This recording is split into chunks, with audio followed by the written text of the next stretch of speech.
শান্তর ভিডিওটা অনেক সুন্দর হয়েছে, ভালো লাগার মতো একটা ভিডিও। এই ওয়েটার, এদিকে আসো। জি স্যার বলেন। এই যে নাও তোমার টিপস, একটা 50 টাকার নোট আর একটা 10 টাকার নোট। এখান থেকে তোমার যেটা খুশি সেটাই নাও। Thank you sir. এই যে আপনার 50 টাকাটা রাখেন।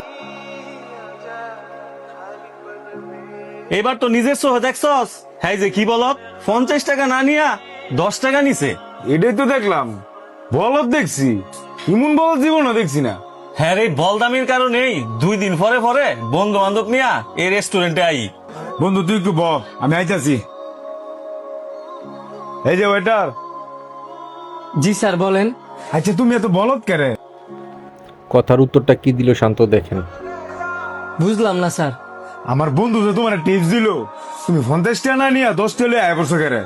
এতে করে তো মানুষ তোমার হলে আশাআশি করে। স্যার, একবারে খাওয়াচ্ছে ভালো না মাসের পর মাস খাওয়া। মানে? আপনার বন্ধু 2 দিন পরে পরে রেস্টুরেন্টে আসে আর এইভাবে আমার টিপস দেয়, একটা 10 টাকার নোট আর একটা 50 টাকার নোট, আর বলে যে তুমি কোন নোটটা নিবা। তখন আমি 10 টাকার নোটটাই নেই।